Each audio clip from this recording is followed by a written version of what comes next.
Uh,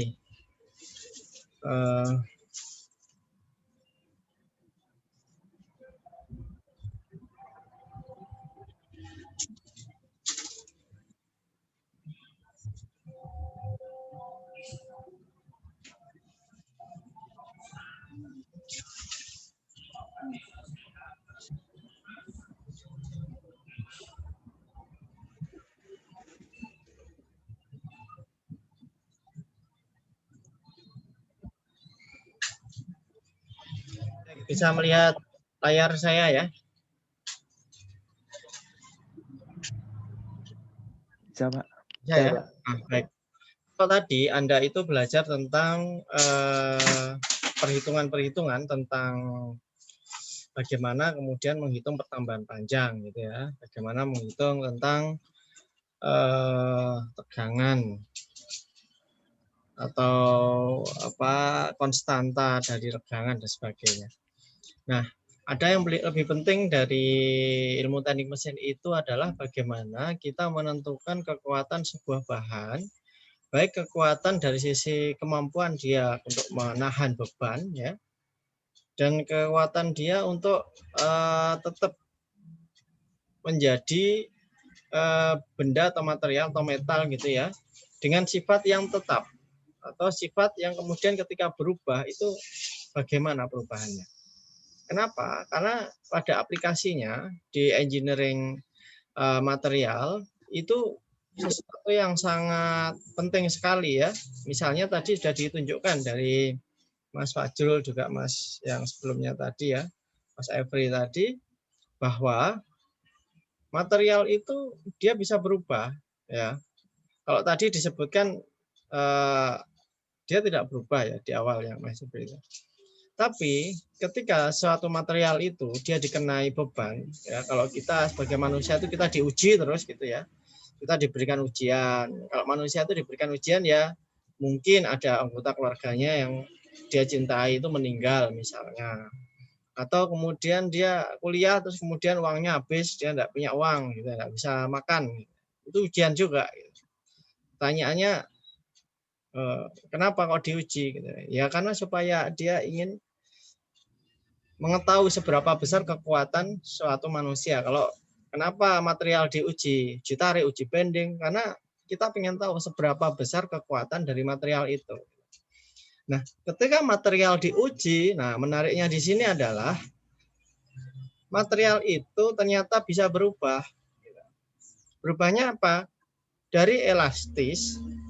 Jadi kalau yang pertama tadi membahas tentang elastisitas, material metal, jadi elastisitas itu tidak hanya material yang kita lihat itu elastis gitu ya, seperti misalnya karet gitu ya. Kalau logam itu ya pir gitu ya, spring gitu ya.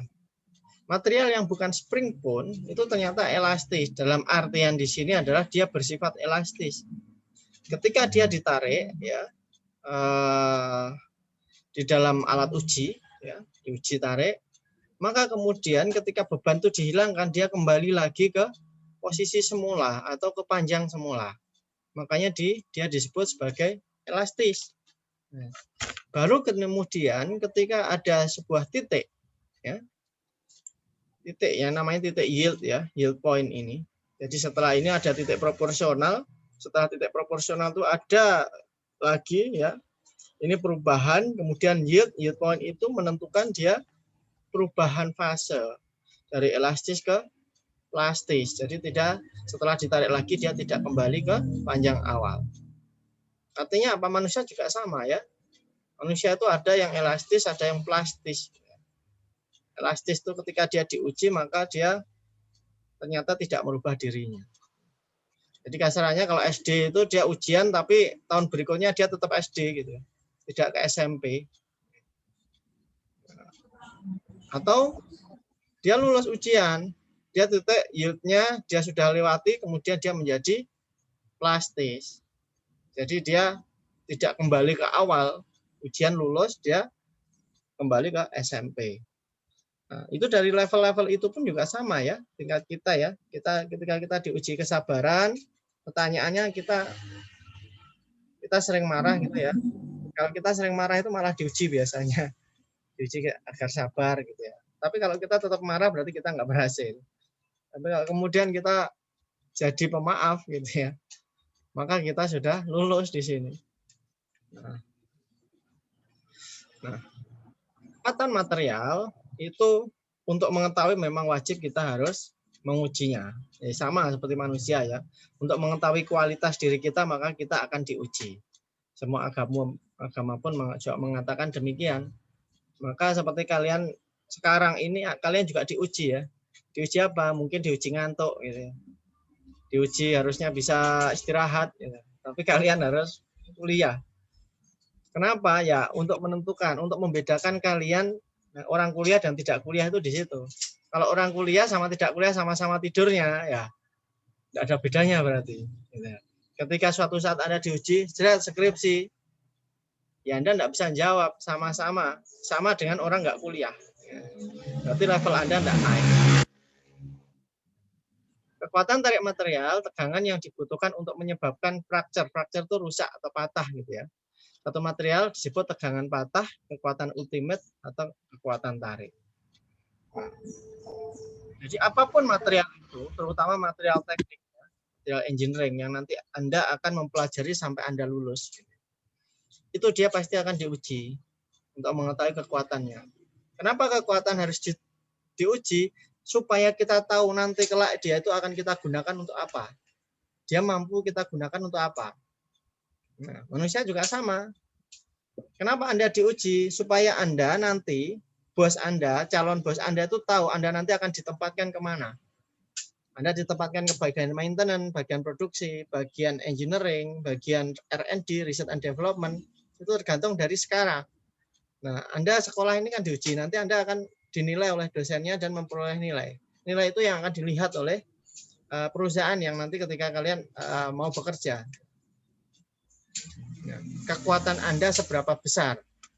Diuji tariknya, diuji bendingnya, diuji tekannya, dan seterusnya. Nah, tadi juga sempat disinggung ya, hukum Hooke. Nah, cuman hukum Hooke ini, kalau kita pakai di material misalnya baja gitu ya, maka dia tidak berlaku keseluruhan. Tidak berlaku keseluruhan. Artinya apa? Ada fase di mana hukum Hooke ini dia tidak berlaku. Kapan itu? Ya ini. Ya. Di tabel ini adalah sebuah baja yang kemudian dia diuji tarik dan ini adalah grafik kekuatannya. Nah. Kapan hukum Hooke berlaku? Ketika ini titik 0 sampai A. Ya. Titik 0 sampai A ini berlaku. Ketika A sampai B ini masih berlaku tapi sudah ada perbedaan gitu ya. Tapi ketika B naik ini sudah tidak berlaku. Kenapa? Karena dia sudah berubah dari elastik menjadi plastik, deformasi. Sampai titik D dia patah. Kalau kita mati ya. Kalau manusia mati. Nyawanya dicabut sama Tuhan gitu ya. Artinya di sini apa? Hukum Hooke itu dia memiliki keterjangkauan, validitasnya terbatas. Ya. Nah, seperti ini. Jadi makanya di dunia ini ya manusia itu ada sesuatu yang sifatnya itu real, nyata, ada sesuatu yang sifatnya gaib. Gaib. Manusia itu tidak tahu gitu. Atau tidak bisa melihatnya. Nah, kenapa? Karena jangkauan manusia itu terbatas. Sesuatu yang gaib itu kita nggak tahu. Maka kita harus hanya percaya gitu aja. Nanti jam habis asar itu kalau nggak salah ini bagi yang muslim ya ada kajian FKIMM, Forum Kajian Islam Mahasiswa Mesin. Ini yang membentuk kakak-kakak kalian ya. Ini bagi yang muslim ya.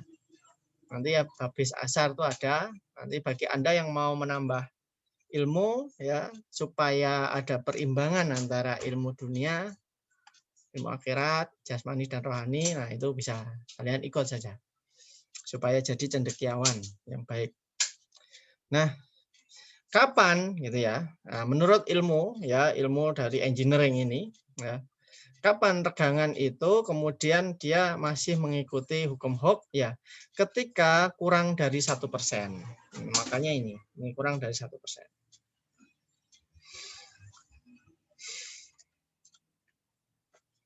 Nah, berikutnya ada titik proporsional. Nah, ini titik yang kemudian membatasi ya, membatasi elastisitas. Nah, sebenarnya B ya, tapi antara A dan B itu adalah peralihan masa peralihan antara elastis ke plastis. Tapi dia masih masuk ke elastis ya. Ketika beban dihilangkan, maka dia akan kembali ke panjang semula. Tetapi ketika lebih dari B, ini dia sudah berubah fase. Makanya titik B ini disebut titik tobat ya. Dia sudah tobat, dia sudah tidak kembali lagi ke kegiatan semulanya. Yang males gitu, sudah nggak males lagi. Dia jadi rajin. Nah, jadi makanya kalau bedanya ya, bedanya material brittle, rapuh sama material yang ulet. Ini material yang ulet ya. Maka dia kematiannya atau patahnya itu berada di titik plastis. Tapi kalau brittle, dia patahnya itu berada di titik elastis. Belum sampai plastis dia sudah mati. Manusia juga sama. Kalau manusia mati belum tobat, belum tidak ada titik yieldnya B ini, ya sudah tempatnya ada sendiri. Tapi kalau sudah melewati ini, dia sudah tobat, dia bersih, gitu ya, ya dia dapat kematiannya sudah husnul khotimah. Nah, ini sama, perlakuan material sama manusia itu sama. Nah, batas elastis ya, kalau tadi ada di titik B. Nah, ini yang disebut dengan titik tobat tadi ya. Nah, artinya apa? Titik B ini menentukan seberapa besar ujian yang harus diberikan. Karena kalau ini kan seberapa besar gaya tegangan yang harus diberikan kepada material itu supaya dia berubah fase dari elastis ke plastis. Sama manusia juga. Makanya manusia itu ada yang keras kepala gitu ya. Ada yang dia sabar, enak, dikasih tahu sedikit saja, diuji dikit aja dia sudah langsung paham. Tapi diuji sampai banyak sekali, sampai besar sekali dia juga nggak paham-paham gitu. Nah, ini tingkatnya ya. Namanya yield point B, titik B. Ini batasnya yang membatasi antara elastis dan plastis. Apa yang kemudian menjadikan faktanya, kalau setelah melewati B, otomatis dia tidak akan kembali ke titik awal ketika material itu dihilangkan gayanya, gaya tariknya. Nah, sampai kemudian dia ditarik terus sampai patah, fracture. Gitu ya. Nah, bahan seperti ini disebut ulet, bersifat ulet. Nah, kalau rapuh itu dia di sini, patah di sini. Nah, ini perbedaan antara biomaterial sama material non bio. Ya. Tuhan itu menciptakan kita itu strain-nya, ya, kemampuan kita untuk meregang sama memendek itu ya, itu dia seperti tidak memiliki daerah plastis yang sebenarnya. Artinya apa? Sangat fleksibel sekali. Beda dengan ketika kita sama-sama bisa jalan gitu ya, tapi satunya robot, satunya manusia. Manusia tuh bisa mengetahui gitu ya. Ini ada lubang, ini ada apa artinya gundukan, nah, ini ada air dan sebagainya. Secara otomatis dia bisa langsung memanage itu, apakah melompat gitu ya, apakah berhenti. Kalau robot itu tergantung dari AI-nya, artificial intelligence-nya, dari pemrogramannya seperti apa dia. Dan sebaik-baik robot itu tidak bisa menyamai manusia. Nah, ini buatan Tuhan, ini buatan manusia. Jadi bedanya di situ. Luar biasanya Tuhan seperti itu. Bahkan jari-jari kita ini aja, yang sedikit ini aja, tidak bisa orang apa istilahnya membuat persis dengan jari-jari manusia. Tidak bisa. Karena apa? Ya kan ini buatan Tuhan sama buatan manusia. Kalau toh ada itu ya, sekarang kemarin dulu saya pernah ada penelitian tentang judulnya seperti ini. Bisakah manusia itu membuat robot yang sama persis dengan manusia? Gitu ya. Ternyata jawabannya nggak bisa. Gitu. Kenapa? Karena manusia itu punya perasaan. Sedangkan robot, nah, algoritma perasaan itu yang agak membingungkan manusia. Manusia yang membuatnya, engineer yang membuatkan algoritma perasaan robot. Gitu. Bisa nggak dia punya perasaan seperti manusia?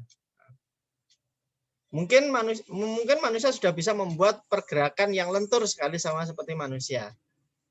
Tapi dia tidak bisa membuat perasaan. Perasaan robot. Oh, robotnya jatuh cinta misalnya. Algoritmanya bagaimana gitu. Untuk membedakan antara robot yang dia sukai dan tidak. Kompleks sekali gitu ya. Ini ilmunya orang elektro gitu, sama informatika. Tapi Anda juga bisa. Anda juga bisa ngikutin.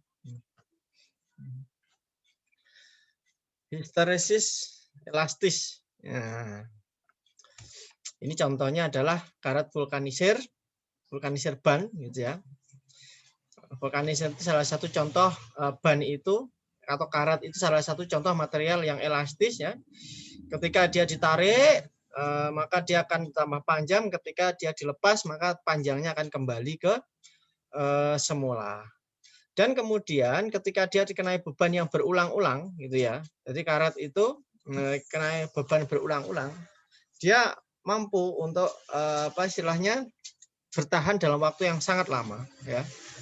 Makanya itu dia disebut kemampuan ini disebut dengan histeresis elastis ya. Jadi dia mendapatkan tekanan yang berubah-ubah. Gitu. Karet dengan histeresis elastis yang besar, dia berguna untuk menyerap getaran, ya. Dia menyerap getaran. Seperti yang didudukan mesin, basing, peredam kejut pada mobil, nah itu menggunakan karet. Bahkan sekarang di bumper itu juga campuran antara karet dengan fiber. Gitu.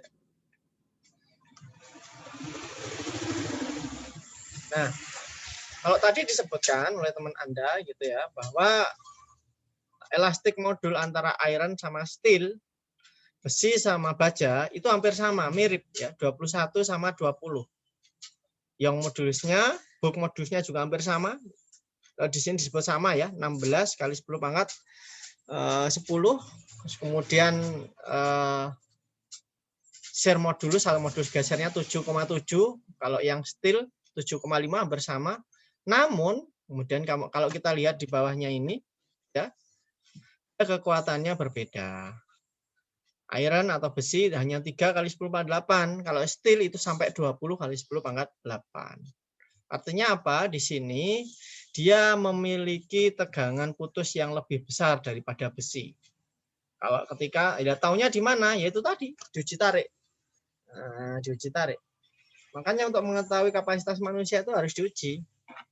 Anda mau lulus, mau masuk di UB saja Anda diuji. Mau lulus dari UB diuji lagi. Mau masuk kerja diuji lagi. Nah, gitu. Nanti Anda hidup berkeluarga juga diuji juga. Sampai meninggal gitu. Makanya harus lulus. Nek gak lulus, ya gak lulus kabeh. Gitu. Nah, ini ada contoh ya, contoh soal.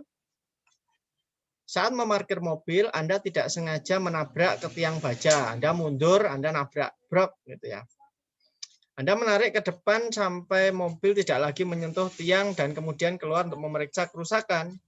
Seperti apa tampilan bumper belakang Anda jika besar tegangan pada tumbukan adalah, nah ini, kurang daripada batas proporsional material bumper.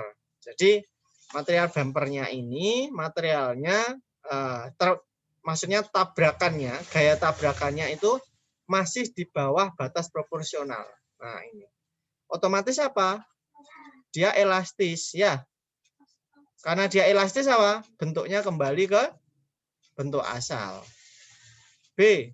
Lebih besar dari batas proporsional membatasi tetapi kurang dari yield point. Ya, berarti antara A dan B. Nah, berdasarkan tabel ini, A, B itu masih dalam elastis. Maka bisa jadi dia kembali ke bentuk semula Dan mungkin tidak 100% ya, mungkin 90% atau 95%. Kenapa? Karena antara A dan B itu sudah mulai pergantian atau pergeseran dari fase dari elastis ke plastis. C. Lebih besar daripada titik hasil tetapi lebih kecil daripada titik patah. Nah, jadi setelah B ini tapi dia masih di bawahnya titik patah D. Berarti otomatis dia sudah tidak, jadi ketika dia nabrak brek gitu, dia posisinya tidak kembali ke posisi awal. Nah, ini yang C. Yang D lebih besar dari titik patah, otomatis dia patah. Nah, gitu. Ini contoh dari aplikasi yang ada di lingkungan ya, tentang bumper mobil, kekuatan material bumper mobil. Baik, ada pertanyaan dari sini, silakan. Ini tambahan.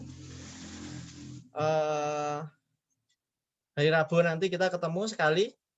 Kemudian minggu depan Anda UAS ya. Anda UAS, jaga kesehatan, jaga diri, enggak usah jalan-jalan, enggak usah liburan karena memang belum libur. Kalau toh sudah libur aja, saran saya di rumah saja. Anda menyiapkan pengabdian ya. Saran saya Anda menyiapkan pengabdian. Anda kan ada tugas pengabdian nanti ya, KKM, pengganti KKM itu. Jadi itu Anda harus, mudah-mudahan semuanya lulus ya. Anda harus lulus ya. Emang kan enggak lulus Anda susah ngulangnya. Baiklah, silakan kalau ada mau yang ditanyakan berkaitan dengan materi kita pagi siang hari ini.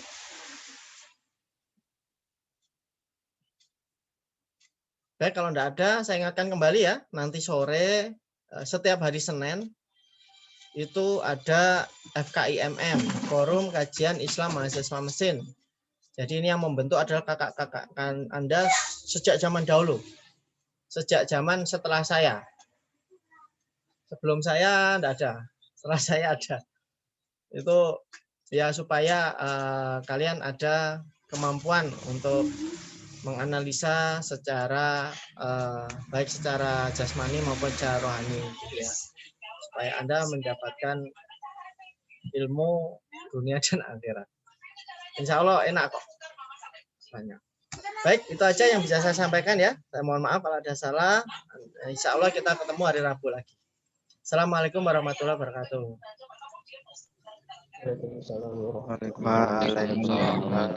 warahmatullahi wabarakatuh. Terima kasih, Pak. Terima kasih, Pak. Terima kasih, Pak.